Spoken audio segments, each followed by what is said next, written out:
derived from mental concepts of who I am, that I need to revive in my mind continuously and think about my life and my problems and talk about it to others so that they can confirm that my problems and my story are indeed very serious and real, absolutely real. Yes, you're right. You should be unhappy.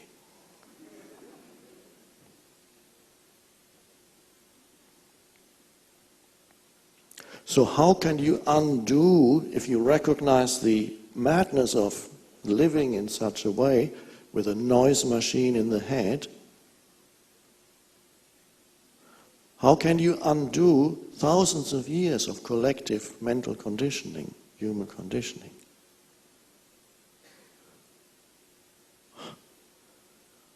Do we need another 1,000 years to undo that? Or another 30 years, a lifetime, 2 lifetimes, 3 lifetimes? The mind would be happy with that if I could tell. Some of you would be happy if I told you you need 2 more lifetimes and then you'll be okay, free, liberated. Oh, okay, I can live with that. 2 more lifetimes of unhappiness.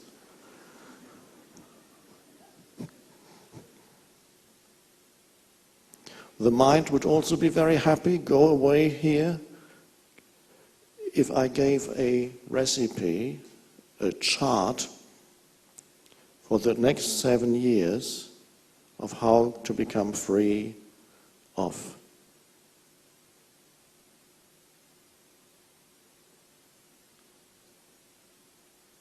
your mind and your mind-made sense of self. The mind would be happy because the mind loves future. It loves to be given more time. The mind loves more of anything. In fact, it's looking for more. Whatever it is, I need more to feel more fulfilled, fuller myself. I'm not fully myself yet, says the mind-made self, because the story of me has not yet found its satisfying conclusion. Hasn't fully developed yet. I haven't started living yet. I'm only 85.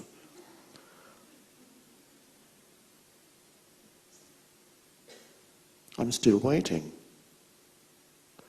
I'm waiting to make it. Finally, he made it. And those who make it, that's a funny expression, whatever that means, are successful in the world, or what the world considers to be success.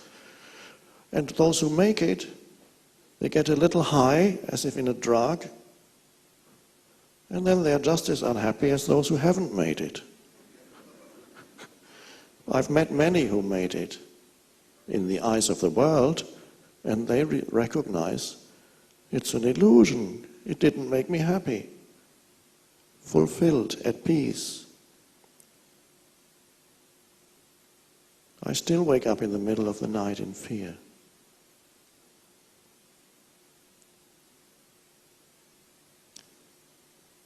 So nothing, no more is given to you, not even time, because this is the wonderful thing that the mind doesn't like to hear. To be free of thousands of years of conditioning does not require time or future.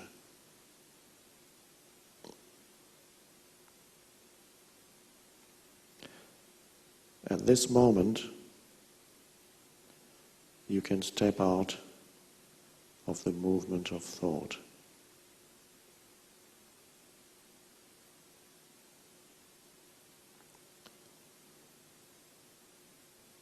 And allow, quite simply, an alert presence to be there.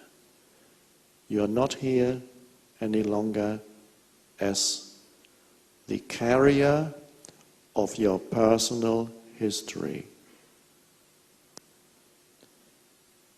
but you are here as an alive field of aware presence. A moment, a gap in the stream of thought. Oh, to the mind, it's not significant. It's the greatest thing that can happen to you. Those of you who are still not quite there, 2 little hints that may be helpful. As you listen to these words, you may be able to feel the inner energy field of your body. The aliveness that undoubtedly is there in your body. The inner sense of aliveness. Very subtle in the background. Your hands, your arms, your legs, your entire body has an inner aliveness to it. Most humans never feel that alive, that every cell is alive, intelligently alive, because the body is fulfilling thousands of functions simultaneously. So there is an intelligence at work in what looks like a physical body, the intelligence that coordinates the thousands of functions of the body is not something that you can see. Nobody has seen it. And yet it is there. You are not doing it at this moment. You are not working your liver or your circulation or your heart or your lungs and all these countless things that are happening at this very moment.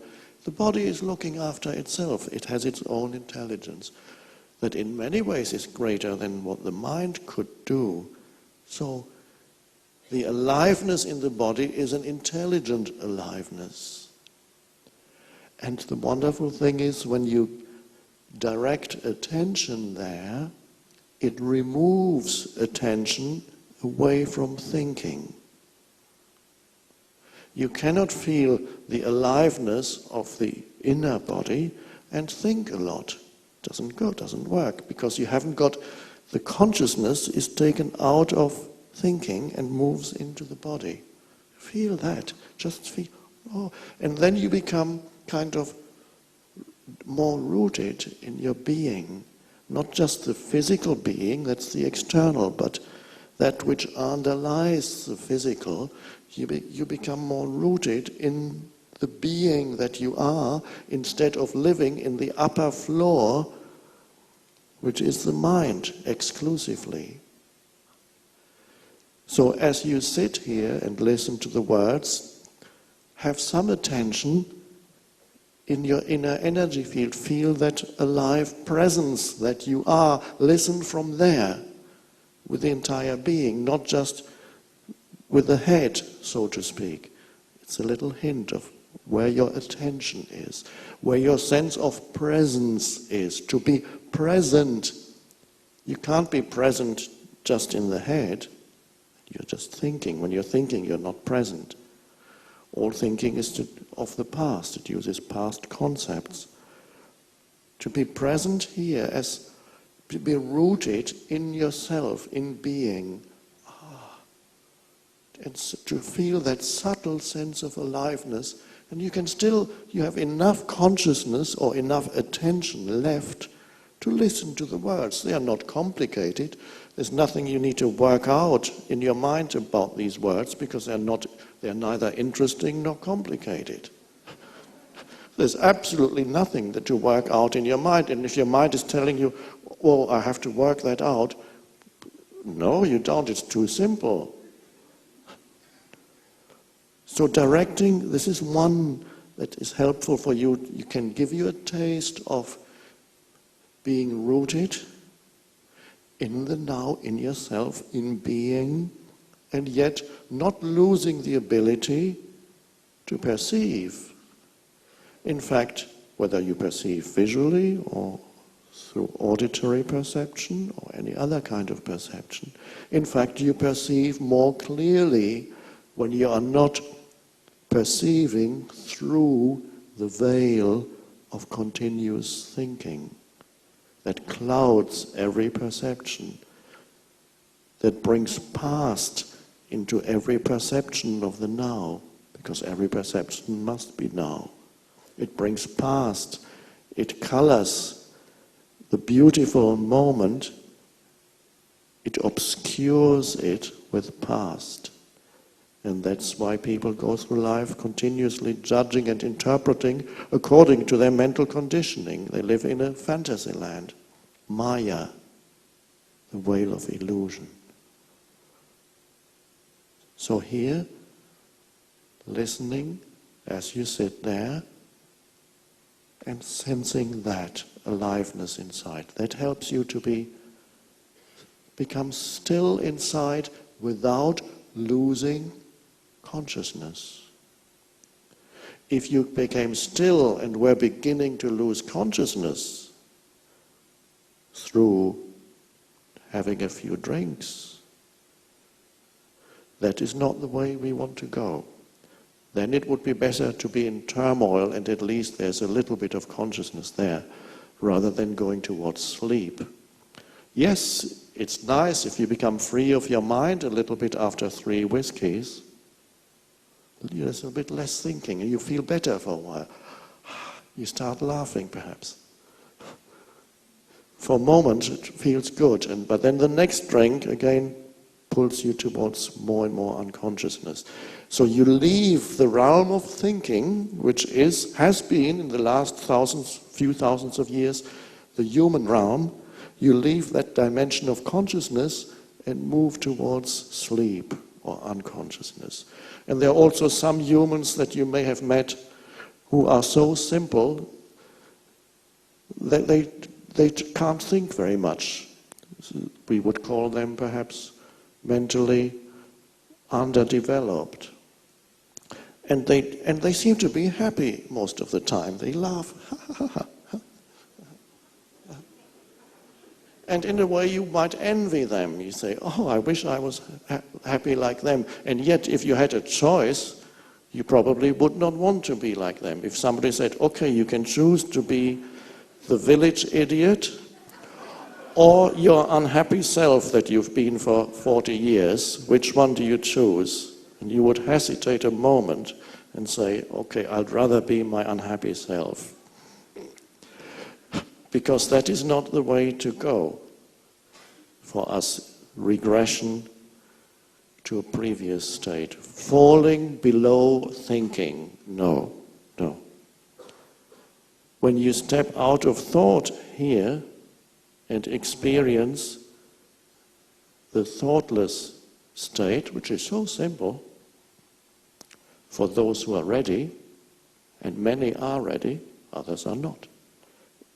Whoever is not ready is not going to survive the next hour here.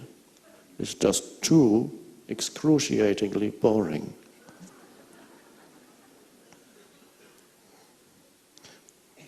This shouldn't prevent anybody from going to the toilet thinking that everybody else is going to think that I'm not ready.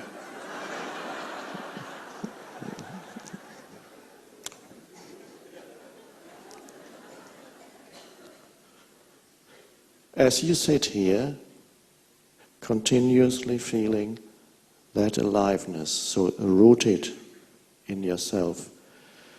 When you see images of Buddha, I don't mean the fat Buddha that is influenced by Taoist teaching. That's a beautiful one too, with a huge belly, who laughs all the time because he has no problems, because he's not thinking. But there's the other Buddhas, Southeast Asian Buddhas, Japanese Buddhas, and the genuine ones, if you look closely, have a very slightly protruding belly, just a little bit. Because they're rooted in here. Their center of gravity is not here, because otherwise the Buddha would look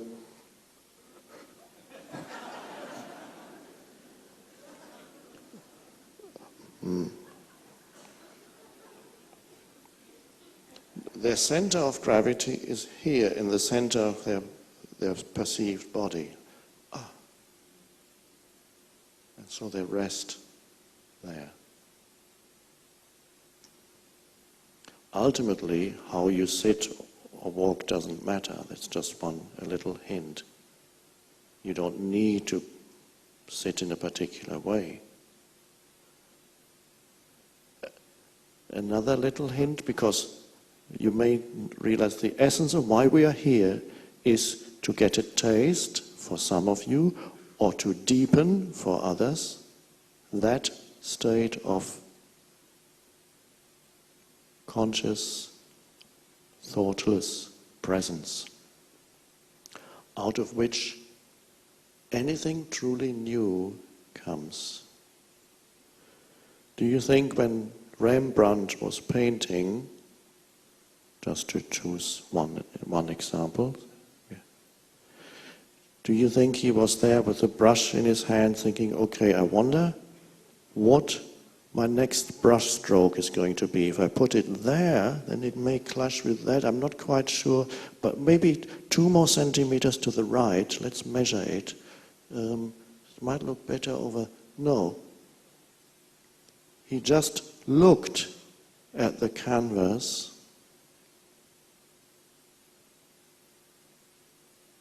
and waited, and then it happened.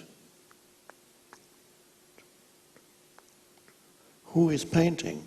I don't know, not me, he would have said if you had asked him. Creativity arises out of the state of thoughtless presence, in which you are more awake, much more awake, than when you are immersed in thinking.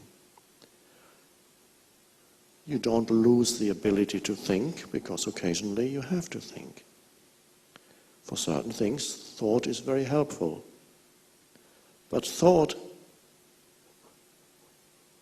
when it possesses you, becomes a dreadful thing. Thought, when it pretends to be you, is a dreadful burden. So we are rising, so to speak, above thought, not falling below. Conscious without thought, not unconscious without thought. That's easy. You can just knock yourself out with whatever. Conscious. Another little hint as you sit here, feeling the aliveness in the body. And you may want occasionally to direct your attention to the gaps, which are quite small, in between the words that you are hearing.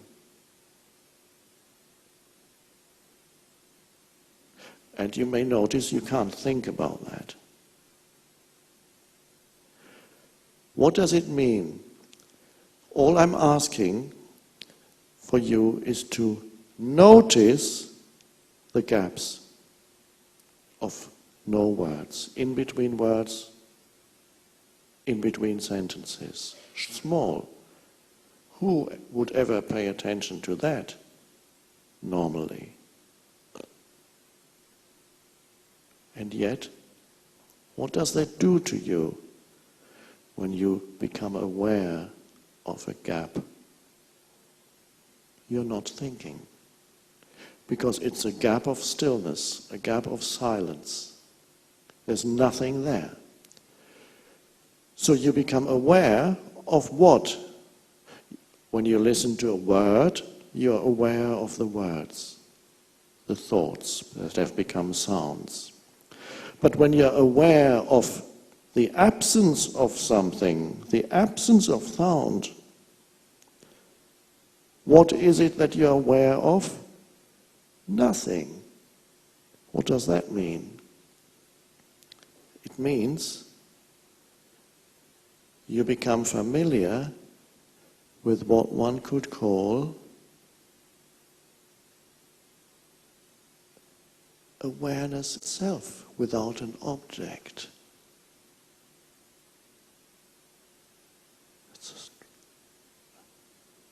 And you may notice again, you can't think about that. Because every thought takes you out of it.